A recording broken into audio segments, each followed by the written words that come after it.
My name's Tyler Kreitz. I'm the CEO here of Advanced Lacrosse. I played in the MCLA at UC Berkeley, had a great experience there. We won the championship in 1998.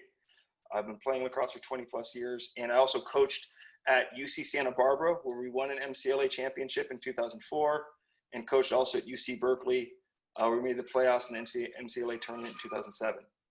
Then I also coached at Stanford as well for a year, before now I coach at Sarah High School in San Mateo.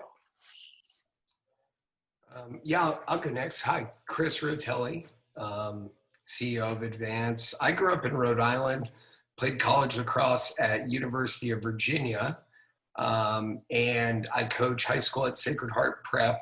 This is my 8th year doing that. But I also coached at Stanford for 2 years as a volunteer assistant part-time. So I have some experience seeing the MCLA there. And looking forward to talking. Thanks for having me.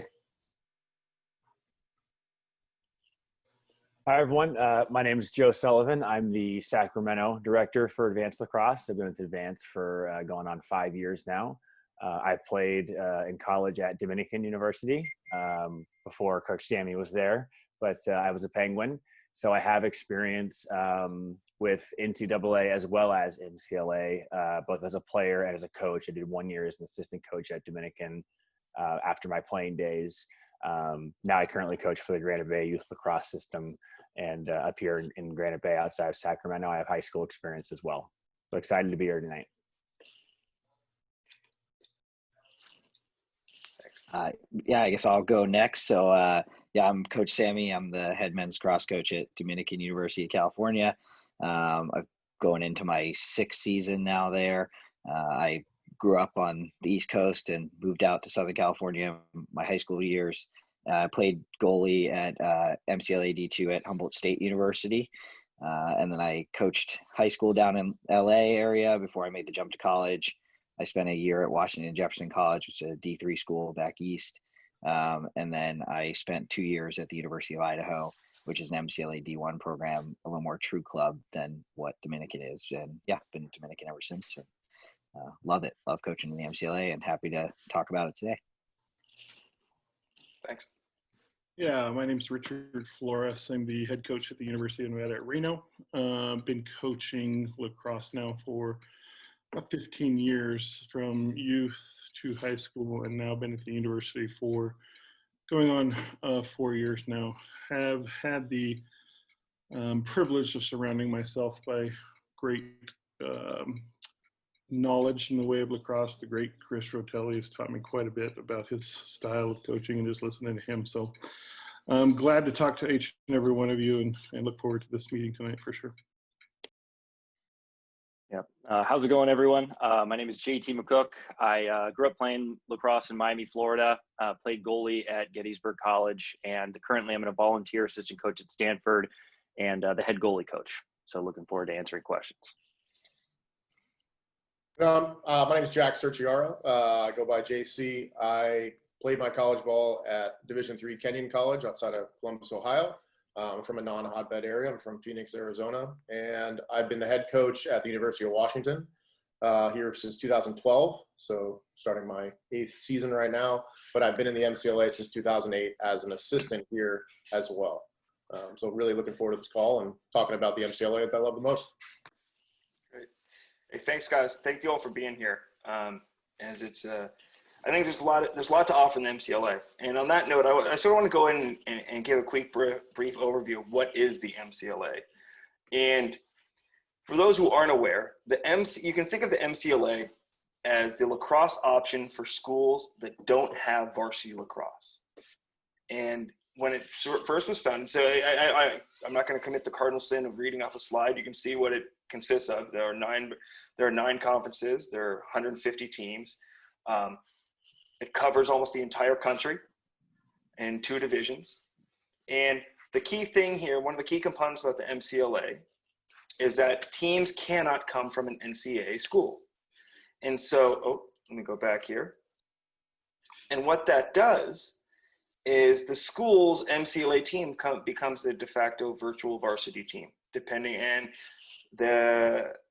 the seriousness of that team depends obviously on the program to a degree, but the construct of the MCLA is to provide an option for kids who don't want or aren't going to go to a school in the traditional lacrosse areas, cannot go, but still want to play lacrosse at a highly competitive level.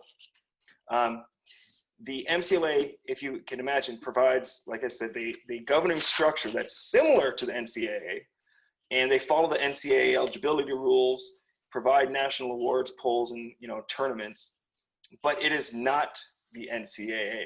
It is a completely separate organization. The MCLA was founded in 1997. That was kind of the founding year when it was called the USILA or the USLIA, subsequently changed the name to MCLA in 2006. And since that year, there's been 11 different D1 champions. And what you'll find is that the makeup of the team, the conference itself has been a very heavily Western dominant organization. The teams that won championships came from west of the Mississippi River. And for the first years of its founding, were only in California or Colorado and Utah. And so as the MCLA has expanded and gained more and more over the years, the geographic footprint has grown, but it still is very heavily focused on the Western United States. And one thing I'll say to that is you can think of the universities of colleges that are part of the NCLA as a lot of them are the Power 5 schools, the traditional football schools in the Pac-10, SEC, ACC, or forgive me, not ACC, but the half of the ACC that doesn't have lacrosse will have teams like Florida State, Miami, Virginia Tech will have teams in the MCLA. And I think that context is a good understanding of, so when you think about schools and where you want to go to, there is a lacrosse option. It is different though from the NCAA. And on that note, the big question that everybody asks is, okay, MCLA, it's just club. Is it just club? What is that? Because that's the connotation it has. And I think when you think about what is the talent level, that's where the conversation has to begin. And on that, I'll kick this over to Chris, because if anybody knows how to evaluate talent, it's Chris. Well, thank you, Tyler. Yeah, I would say on average, from my perspective and what I've seen, on average, I think the level of play you're looking at is probably comparable to, Division III, but there's a wide range of talent. So you have players in the MCLA who could play Division I lacrosse and instead chose to play in the MCLA because they wanted to go to a school maybe in California where Division I lacrosse doesn't exist. So you've got a lot of kids that choose to go to Stanford and play lacrosse there, or schools like that could have played D1 lacrosse if they wanted to. You also have a lot of players who go to the East Coast to play Division I or Division III lacrosse.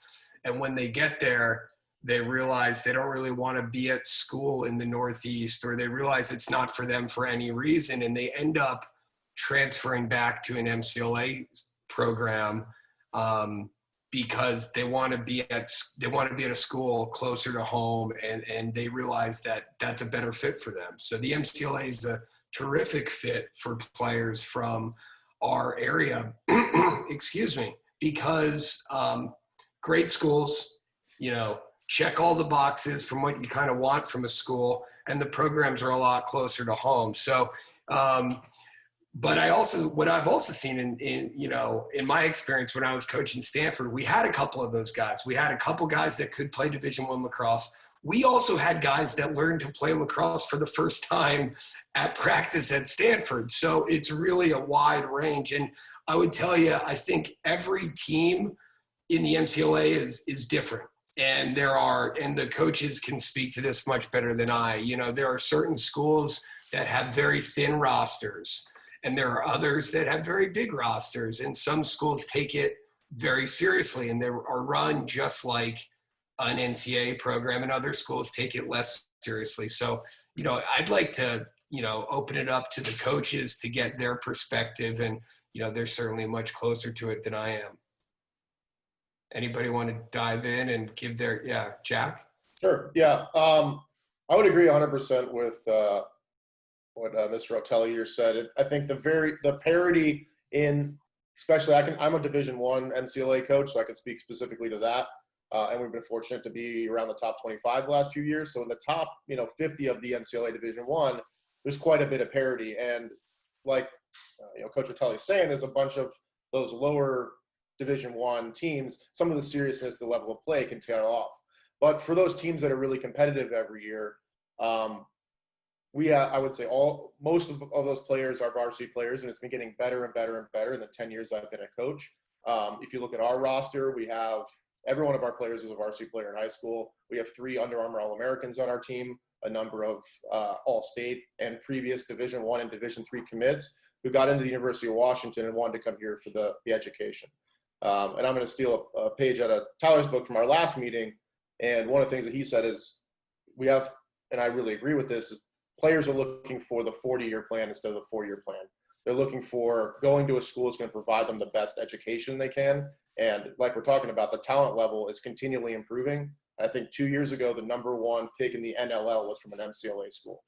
So the talent level is continually improving, and that parity is growing as it does. Thanks. Anybody? Yeah, I mean, oh, go ahead. yeah, I would just say I would agree with that exactly. What he said, what Jack's saying is like it's the talent level at the MCLA is much higher than a lot of people expect and think.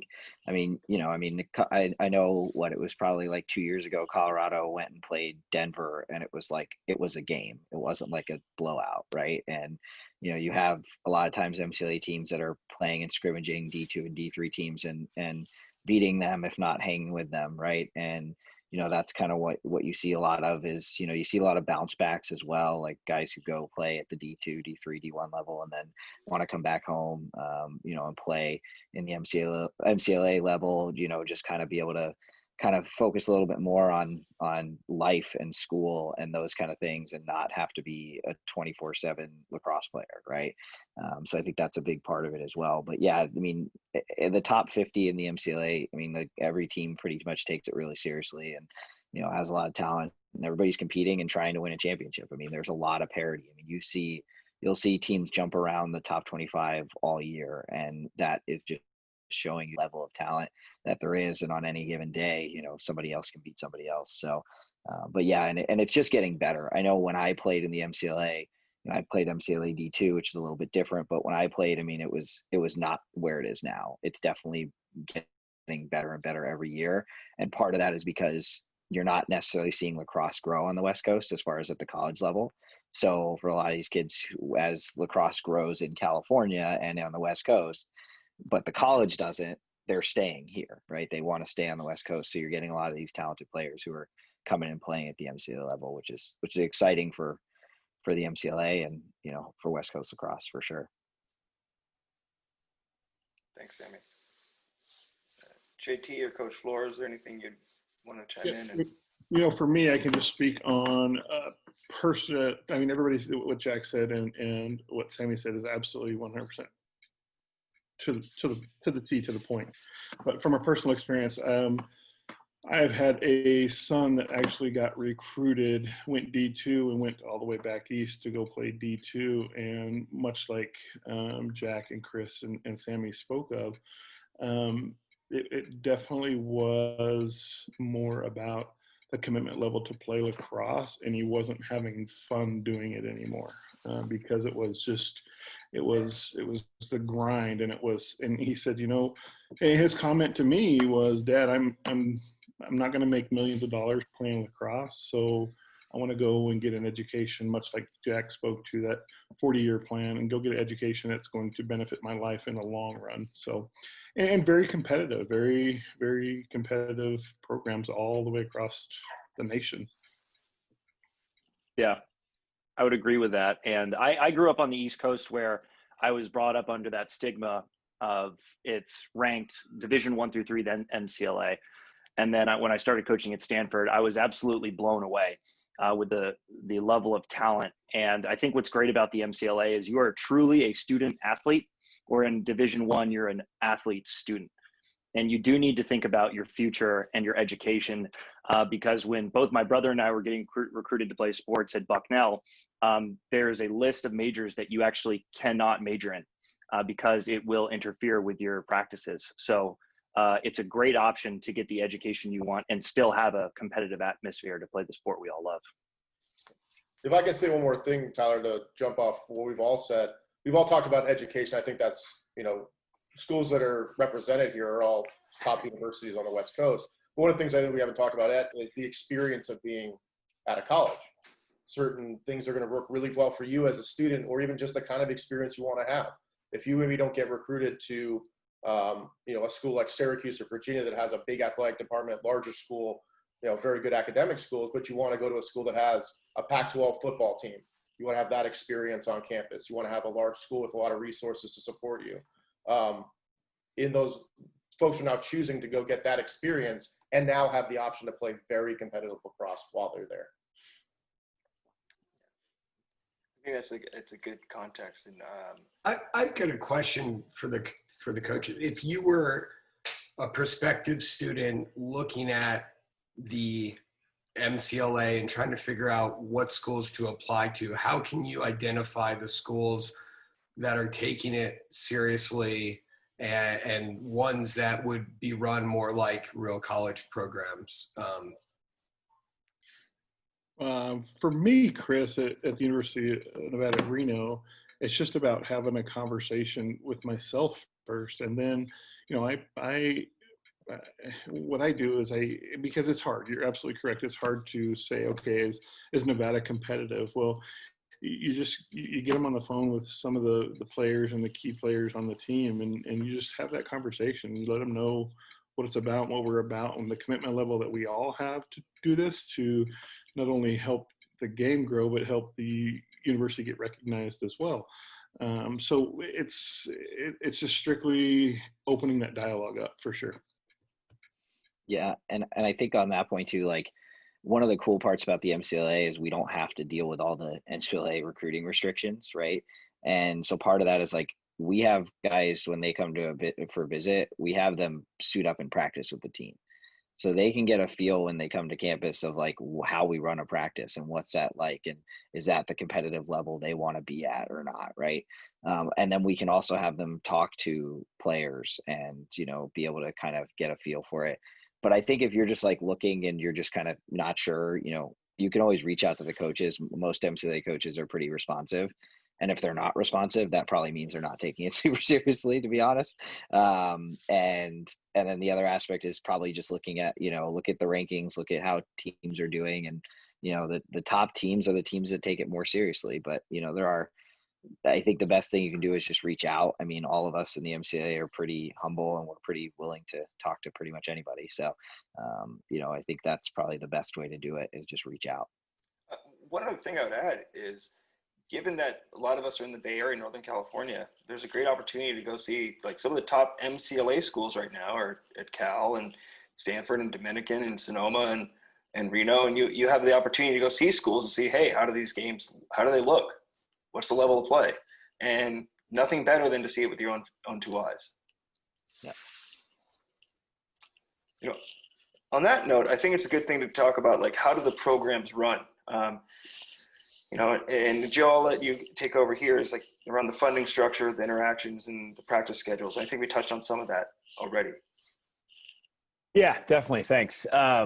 So I think one of the things to touch on, as Tyler talked about, is kind of how these programs operate. What is similar to an NCAA program? What is different? How do the coaches deal with the school? What's the money situation look like? I mean, obviously, all of that is part of what's going to go into a player's decision or a family's decision to attend a school and to play lacrosse in college. So with the MCLA being separate from the NCAA, as Tyler outlined in the first slide, there are going to be some of those differences. So what I'd like to do is just have each one of the coaches that we have here tonight kind of, as we look at the bullet points here on the screen, kind of talk about how that works for your individual school. So Jack, if you don't mind, you want to start off at University of Washington? Yeah, sure. I'm going to actually start with the second one because I think that kind of is the overarching. What's the interaction with the school? So in terms of school oversight, we're overseen by club sports department. Sammy can talk when he talks a little bit later. There are a few schools in the MCLA that operate kind of as a varsity sport where they have funding and they're underneath the athletic department. At many MCLA schools, it's going to be under club sports or rec sports generally. We see variable funding. If you look for us, we receive a very limited amount of funding from the school because it gets spread over a lot of different club sports. And because of that, there is either fundraising that needs to be done or player due payments to be made to kind of make up for things like travel and those kinds of things. One of the things that we have at the University of Washington is I made the commitment when I took over as head coach that financial reasons will not prevent a player from making or playing on the team. So if a player makes our program, we will find a way to make it work financially. But that varies, and dues can vary from anywhere between $2,000 a year to, I think Simon Fraser, and they're in Canada, they have a lot of travel, it's $5,500 to $6,500 a year. In terms of practice schedule, we try to provide a varsity experience for the players. They don't want to be competitive, they want to win games. Our coaching staff all comes from either Division I or Division III backgrounds. And we practice 3 to 5 days a week. We have a full fall ball 8-week schedule. We have lifting and conditioning programs. We have a team doctor, team trainers. We do film. We do scouting reports. So in all those things, we do regular game preparation. And we're certainly more on the, like Coach Rotelli said, the NCAA model. We're trying to provide that experience while balancing the time that JT talked about, where we have players majoring in business, aerospace engineering. So we tend to practice, 3 to 5 days a week, depending on what time of the year it is. And then finally, did the coaches interact with players? Certainly we're there not only as, mentors and coaches, but we have a full-time coaching staff. All the coaches, all 4 of us are paid some kind of stipend to be there. There's that accountability that we are there to support and help grow the program. Rich, do you want to go next? Yeah, absolutely. At the University of Nevada at Reno, it's really no different than what Jack just spoke of. I mean, we practice 5 days a week. Our interaction with the school, obviously, we are run by a club sport program as well. Typically, one of our players is actually a president, vice president on that club's program committee. So get a lot of pull that way, but practice schedule, same thing, 5 days a week. We get in the weight room. We have speed and conditioning training. Our practice schedule is typically, evening time, 7 to 9 in the evening time. So I allow the students to get their schoolwork done first, as opposed to be going to practice or before they come to practice. Interact with players, much like Jack spoke of. I got 4 assistant coaches. We're all, required to be there. We get some sort of stipend from the program as well. We hold each other accountable. It's just almost identical to what Jack spoke of here at the University of Reno. And then JT, you want to talk about Stanford a little bit? Yeah, it's very similar to what Coach Flores and Jack has spoke about. So in terms of funding, there are dues. We also do fundraisers. We're under club sports, and the practice schedule at Stanford is run very similar to a Division II or III style. So 4 to 5 days a week of practice, lifting sessions, conditioning. We do team film. We do scouting report sessions. And really, when it comes to the coaches' interaction with the players, Stanford's has a very tight-knit community where all the players are very close with the coaches. We do meetings with the players at the beginning and end of fall ball and at the beginning of end of the season as to what they're looking to get out this season, but really also going forward.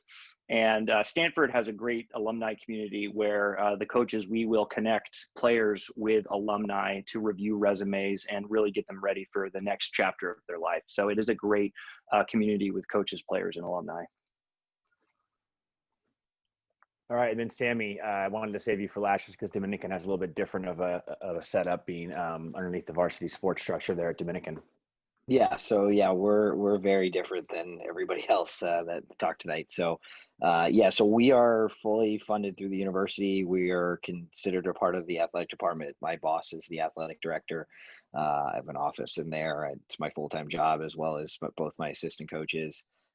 We have access to all the same facilities that the NCAA sports have. There are no dues to play. We do offer athletic scholarships as well. Being that we're an expensive school, it's kind of our option.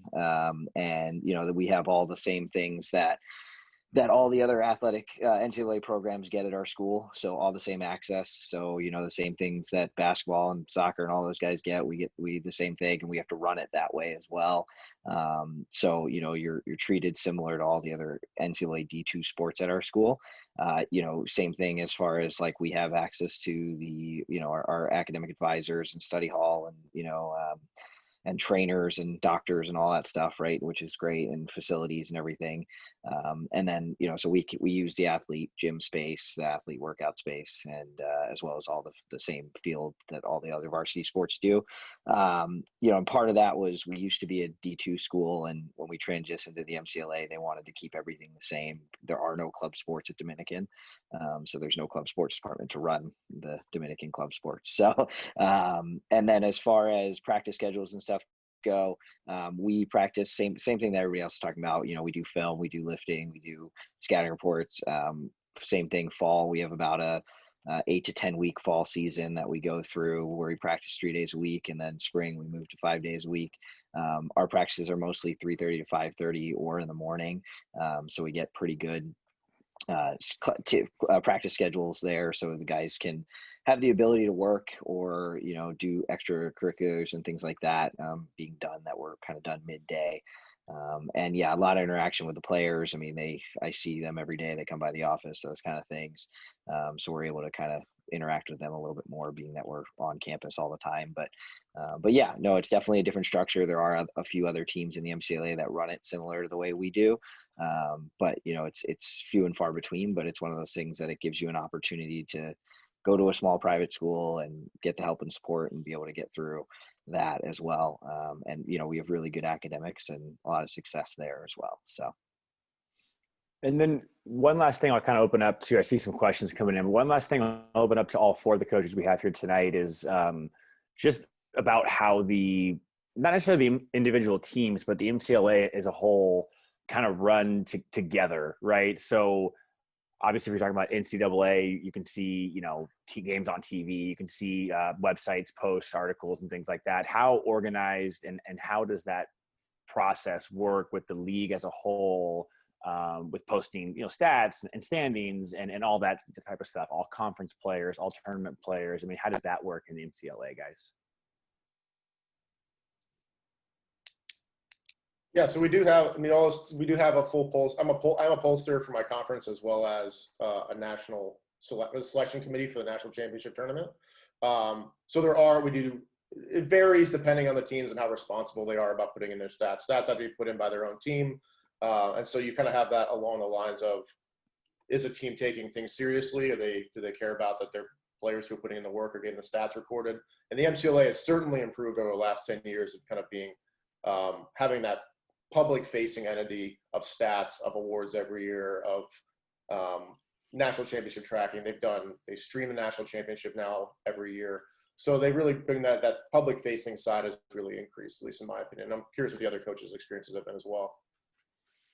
Yeah, I think it's gotten a lot better for sure. I mean, I think they figured out the website, and the stats are getting a lot better, and I think the important thing there is they're making every team do it, right? They're finding them if they're not, those kind of things. So we're really seeing a lot more realistic and statistics, and the statistics are getting better. They're adding more statistics and stuff like that every year, which is awesome. And then as far as like exposure for games, I mean, you're seeing most games nowadays being live streamed. And either whether it's through Facebook or Twitter, or if it's on YouTube, or for us, we do our filming through our university like all the other sports do, so we're able to, the school does that for us, as well as there's a couple companies that work specifically with the MCLA, especially in the Bay Area. It's called Skynet Pro, who does a lot of the high school games. He's awesome. He does a lot of our games. The MCLA championship is all stream and commentated. They do MCLA games of the week now. So yeah, it's really, and they're doing a lot more as far as most teams are do a lot of their own social media stuff. And you see a lot more teams being very active on social media and getting that stuff out there. So it's been definitely a significant increase in the exposure for the MCLA, at least definitely from when I was playing. So. And Tyler, if I could share one more thing before we move on, and I don't know if this will be the same for the other coaches as well, but in terms of how does these interactions and teams run, at least at the UW, we have player officers, and I think actually Coach Flores mentioned that as well. And so we have a president, vice president, and treasurer. It's actually part of the school rules to have the team run by those players, but they're overseen by the coaching staff. But what you have then is the person who's treasurer this year can put on their resume, I ran a $120,000 budget for a season. I kept everything in the black, paid bills, did accounts receivable and payable. The guys who are doing logistics for travel can say, I took a team of 45 people around the country. And so these are great resume builder things to get on the experience for these guys who are going off to try and find jobs. Yeah, that's a very good point. And it does speak to, how the teams are run. And I appreciate you guys all providing insight on that. On that note, as we transition over to our sit and get a few folks ask questions about this, is this all sounds interesting, but I'd love you all to speak on how players join a team. Speaking to the 3 bullet points we have up there, because there is some questions about like, okay, I'm interested. How do I go to a school? How do I go to a UW or a Stanford or a Dominican? Like, how does that work? So why don't I ask, Jack, why don't you start and kick us off in terms of touching on these bullet points up here? Sure, yeah. I think for the same thing I tell my stars 2023 guys who are looking at all sorts of universities, the recruiting process starts with a connection. And while, like Coach Sammy said, we don't have the rules about the NCAA contacts, developing that relationship or reaching out to teams or schools that you're interested in and figuring out what they're all about and putting them on your radar as well is part of the recruiting process. And I think actually there's a comment here about how our club sports integrated into admissions. Things may be different, and Coach Sammy can mention for schools that are on the varsity side. Certainly they have athletic scholarships, but most schools, club sports do not affect the admissions process. Certainly you can I played a sport in high school and want to come and be a part of this university community as a club sport athlete, as an MCLA athlete. But generally there's no admissions help. And I get this from a lot of folks who are interested in the UW. UW actually doesn't accept letters of recommendation for anybody for any reason. So no high school counselors or anything like that. We accept open tryouts. I do go out and recruit as much as we're able to in terms of what our club funding consent is. We have it to be part of stars in advance and get a chance to meet players from all around the country. But I think a big thing is how do players want to get in contact is you have to apply and get admitted to the university. And I think the same as, unless you are the very top Division I athlete, if you want to go to Princeton and play lacrosse, you still have to get into Princeton to play lacrosse there. And so getting admitted, having a good test, good academics, having good extracurriculars, and developing this profile that can help you get admitted to a challenging university. On that note, before the other coaches go, one thing I can speak to, and from my days at UCSB with the coach down there, and also at Cal with their current coach, Ned Webster, what he always talks about the recruiting process when he goes out and recruits players is he's recruiting based on the school. And because he knows that even though he has a school, like some of these schools will get 100,000 applications for 15,000 spots in the university in that regard. What he's telling these kids and recruiting them on is, hey, if you have the opportunity and you have the grades and you fit this profile, if you're on the razor's edge, I may be able to help you to push over that razor's edge piece. But really, you have to decide that this is a school you want to go to first. And he recruits based on the school. And I think that, Jack and JT and some of you and Sammy, you guys talk about this. You're recruiting the school, not the program. So on that note, JT, why don't you, if you can provide a little context on the Stanford process as well. Yeah, with Stanford, I mean, you have to get in academically. Some of the recommendations we make is make sure lacrosse isn't the only extracurricular on your resume. They're looking for well-rounded students who are going to make a great impact at the university. And what I always recommend when players are trying to get recruited is you need to be the best salesman of the product, which is you. Coaches love when you're proactive. Never be shy about reaching out to a coach. Emails are okay. I was the type of guy, if I found a phone number, I'd give the coach a call. Some MCLA teams actually have camps. So go out to the camp, meet the coaches. And in terms of helping with admissions, again, we don't have much pull. However, Coach Jepson, the head coach, will put you in contact with some alumni to review your applications, read your essays, and make sure you're set up for success going into admissions. So we will do everything we can to help you in that way to make sure you really are shown great in the application process.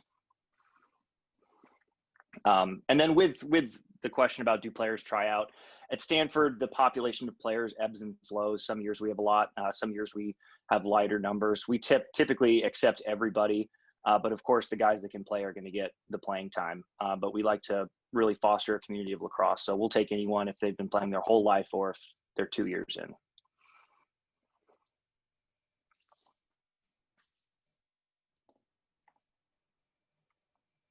Oh, Sammy, you want to go next?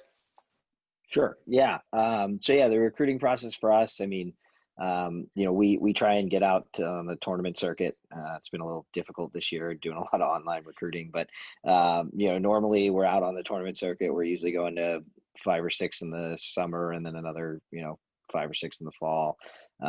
We'll reach out to club coaches and high school coaches and things like that and do some online recruiting. But as far as that, like a lot of times it's us reaching out, just being we're a smaller school and not everybody's heard about us.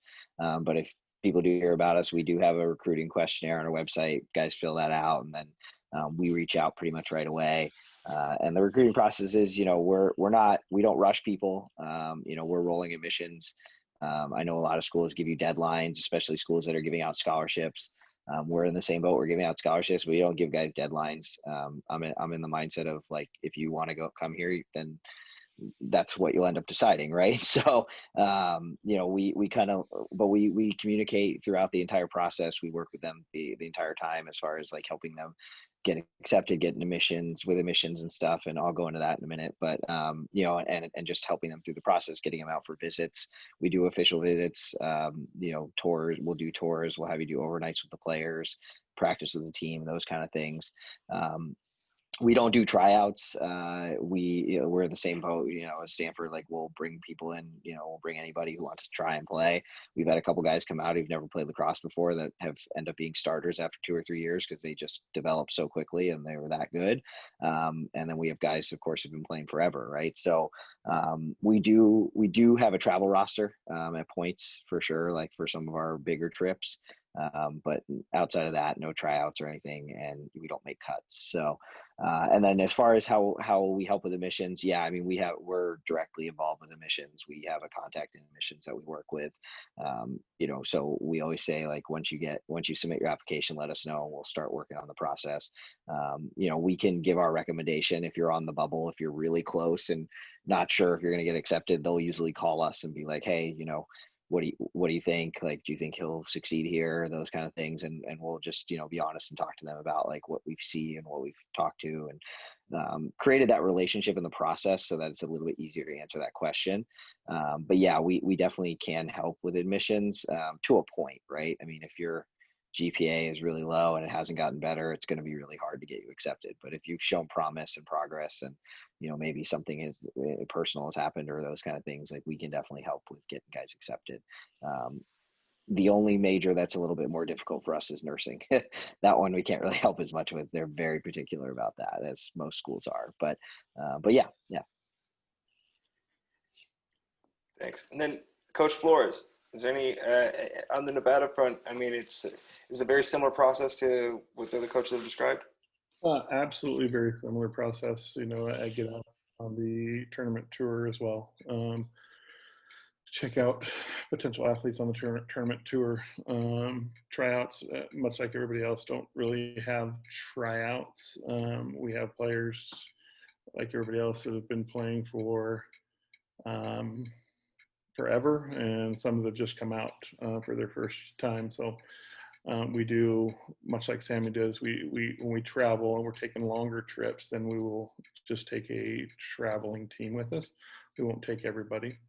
Helping with admissions, we are a club sport, so I'm not able to actually help with the admissions piece of it. But what I've done is partnered with everybody in the admissions office so I can guide my potential recruit to the avenue they want to go, whether it be helping out what scholarships are available for a potential athlete that's coming in, or and just guide them to which person to talk to help them get admitted into the university. Great. Well, thanks guys for the perspective and insight in terms of like the application and the recruiting process for players who are interested. And on that note, before we go into Q&A, I'd love to sort of open this up as a roundtable of like what has your experience been like, just in general, and being in part of the MCLA, and given your experience both playing or in coaching, and what you can offer to everybody who, almost 100 people who are on this webinar right now. And why don't I open it up? And again, I'll start with Jack, UW. I've had an overwhelmingly positive experience. Obviously, I've been coaching for 12 years at the university here. Certainly at the UW, since I took over as head coach, we've really grown in terms of our on-field success. But what I think is great about the MCLA, and I think is particularly true about University of Washington, is you have the opportunity to go somewhere where you can get a top in the world education. And I think all the coaches who are on this call represent universities where they're providing a phenomenal education that's going to set, hopefully our kids off to be successful, or myself as a player to go be successful as a professional, and get the kind of experience you want while still playing, in our case, top 25 in the country lacrosse.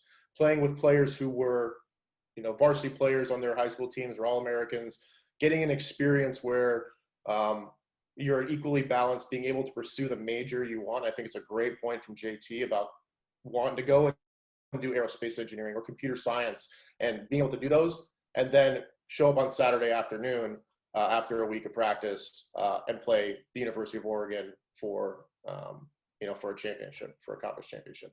And I think that what the MCLA, and particularly the UW, provides for our student athletes.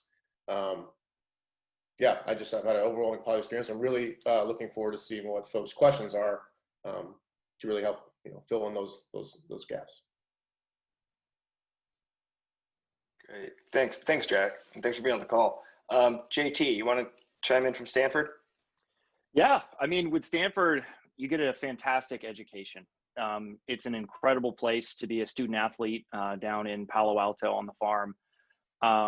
And again, I'm going to sound like a broken record, but you can major in really whatever your dreams are. We have kids on the teams that are now working at Google and Apple. We've got players with majors in computer science, aerospace engineering, future doctors. And again, it's a great life balance with lacrosse, where you're still committed to a competitive program where you have practices and film session, but you still have the time to be a student, and you still have time to be a young adult.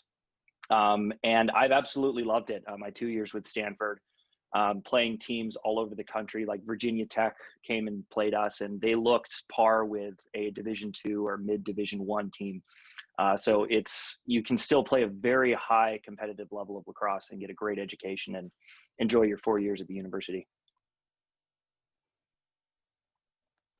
Thanks, JT. And I'll just chime in real quick. I can't emphasize this enough with the kids that I coached at UC Santa Barbara and UC Berkeley and at Stanford. They were just phenomenally successful people, and seeing and talking with them about what their thesis were and where they were going to grad schools was impressive to see. So there is definitely that balance to attach to it. Berkeley kids being, of course, the best. So I'll leave it at that. Sammy, why don't you go next? Really? I don't know if I can talk now. Yeah, I mean, a lot of the positives. I mean, I've spent a lot of time in the MCLA. I played in the MCLA.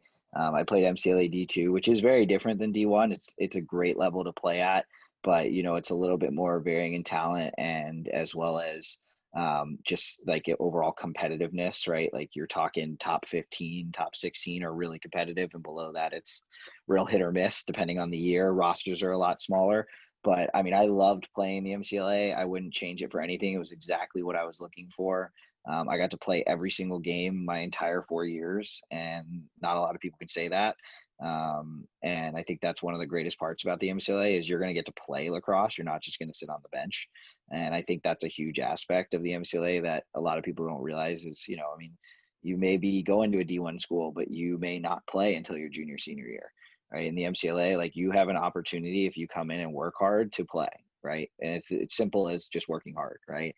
And yeah, so I definitely always had a great experience when I was, I've coached at University of Idaho, which competes against UW, and we're same structure as all the other teams. So I know that aspect of playing in like true MCLA, and that was a great experience as well. I mean, it's a little bit different, but again, it's a great experience, especially for the players. One of the guys I coached at Idaho is now the head coach there, and he's been able to create a full-time job for himself as the coach there through the processes of just reaching out to the school and being proactive. And that's a big deal, right? And so they're willing to work with these programs because the players and the coaches take it very seriously. But yeah, I mean, nothing but positives. I mean, being at Dominican has been great, just being able to have the NCAA D2 experience, but the biggest difference is we can actually compete for something every single year. And I think that's something that's missing sometimes at the D2 level, D3 level, with how selective they are of who makes the tournaments and those kind of things, and not always having a conference championship. We always have a conference championship. We always have automatic qualifiers, and we always have a chance to make the national tournament. And we always have a chance every single year to go to the national championship every year, right? No question, we have a chance. And that's something that you can't beat, right? You're always able to compete for something. And from the first to the last game, you're competing, right? But it's also the other part of it that I think what most of the coaches have talked about and hit on is we've been able to create great young men and great people to go out in the world and be successful. And I think that's one of the best things is they're able to get a great education. They're able to do internships. They're able to study abroad. They're able to, do work for Google as interns or LinkedIn or Airbnb or all these companies like for us around the Bay Area. And then they're able to go off and go, okay, well now I can, get a job right away. I mean, I have a guy graduating this year who already has 2 job offers and is like set up to move on as soon as he graduates. Our business program, we have 100% placement in jobs or graduate school. And I've seen that with the guys who graduated, and I see it in other majors as well. Most of my guys have jobs before they even graduate. And a lot of that is being that we're a small school, but also being that we're an MCLA school, and the guys can get experience, and we can, help them get there and use the resources we have to be able to help them get there, and being able to have that access to them, and not having to follow carrot hours and those kind of things. It's a big deal. So I think that's one of the greatest parts about the MCLA is the success I've seen from players that I've coached, as well as players that I've played with, being able to really focus on their education, focus on their ability to work and their ability to do internships and study abroad and do all these things, creates great life experiences so they can move on and be successful. Because at the end of the day, you're not going to be a professional lacrosse player, right? And even if you are, you're going to have to work a full-time job as well. So if that's the case, then, let's set you up to succeed. And that's definitely something that the MCLA does really well. So.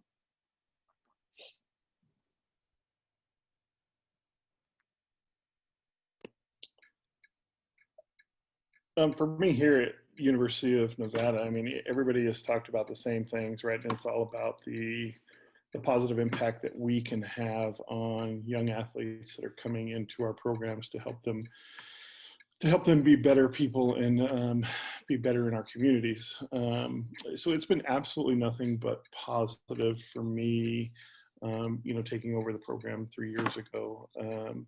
I've had to climb some mountains, and some mountains I'm still climbing. Nevada had a bad rap for a while with the WCLL. Sammy can speak to that a little bit or knows about that. But Sammy and I have a great relationship, and I think things are turning around for the positive. The university itself, top tier in the nation for nursing programs, top tier in the nation for business programs. So you can go to the University of Nevada, get an absolutely great education and move on to bigger and better things and play a game that you absolutely love and you've committed your young life to for a little while longer, and then hopefully help grow the game as you after you graduate or whatever. You know, with the university as well, and I'm sure some of these others offer it as well, but you know, there's scholarships that make it very affordable. The WUI scholarship, where you can you know, get in-state tuition if you meet the requirements, and you know, some of those requirements are very easily obtainable. So you can pay $9,000, roughly $10,000 a year, as opposed to, you know, some of these other schools where you're having to pay an astronomical amount of money to get that education. So you know, it's absolutely fantastic. You know, and MCLA is a route to definitely look at for sure. Great. Well, thanks, guys. I appreciate you guys offering your perspective on here, and really sort of giving some insight. And hopefully, for everybody who's on the call, this is able to provide some insight and some clarity about what the MCLA is, what you can expect, and you know, and also sort of have a better idea of like what your options are out there. The MCLA is not trying to be the NCAA. I don't think it's not what it is, but it is trying to provide a very competitive lacrosse atmosphere for people who aren't going, who want to stay in a school that doesn't have an NCAA program. And I think that's just one thing to think about it. And as we stress and consistently in advance, always think about what is the 40-year program for you and not the 4-year program, and look at the school first and lacrosse second. And if, God bless you, if UVA and Notre Dame and North Carolina is a school for you and you can play on that lacrosse team, we're going to make sure you get there. But if your school is a Berkeley or a UW or a Dominican or Nevada, know that there's an option there to play some great lacrosse. So I think that's one great way to think about it. Tyler, to elaborate on that just a little, I always say, if you want to play lacrosse in college, you can, 100%. And, you know, there's a lot of different levels, as we've already gone through. And your options will be limited or expanded by your grades and your academic profile. So you can play lacrosse in college for sure. And then at what level, you know, is up to you. And then how many options is also up to you. And MCLA is a phenomenal level, but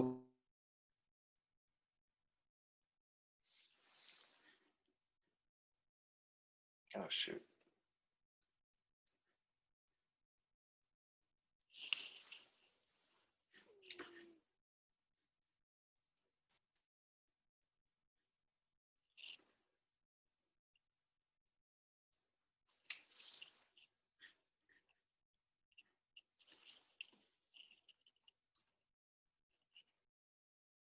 It's kind of an important thing to consider. And with the fact that the MCLA is well spread now, and like Chris is saying, you can find that school you love, and it's likely they'll have a competitive lacrosse team you can play part of. Yeah, and I would just reiterate that point. I mean, I think I say it to everybody, it's like, you know, you should look at as many schools as you possibly can. Don't limit yourself, because you may walk on the first campus you visit and be like, this is where I want to go. Or you may walk on the 20th campus you visit and be like, this is where I want to go, right? You just never know. And it's really important to kind of just look into different options and look at what's out there. And I always say, like, you know, if we're the only school you're looking at, you're doing it wrong. Like, you should look at other schools. Like, it's important because we want you to stay with us for 4 years. We don't want you to leave and go somewhere else. Like, so we really want you to know that this is the place to go. And exactly in the sense of, if you get hurt or something goes wrong, you know, you're able to still stay at the school. And that does happen, right? It definitely does happen.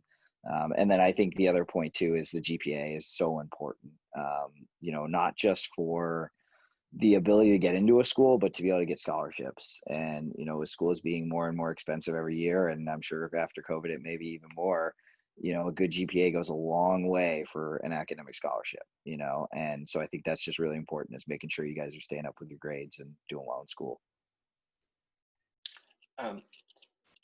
Some of the questions got erased on accident. I don't know how my chat just got disappeared. So if you have a question, I know we've gone over some of them already, but if you have a question that hasn't been answered, please submit it through the chat.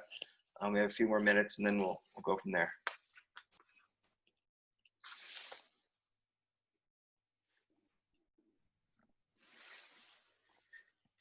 I don't see anybody submitting any more questions. So unless, on that note, unless anybody else would like to add anything, I just want to say thank you to all the coaches who came on. Thanks to Chris for coming on as well, and Joe for organizing this whole webinar. We're going to post this. We'll get it up and we'll post it online. And as we consistently say, if you have any questions about any of this, reach out to us. We're here to help. And have a great evening. Have a great afternoon. Let's go play some lacrosse. Thanks, everybody. Thanks, everybody. Bye. Thanks. Thank y'all. Thank you. Thank you. Bye.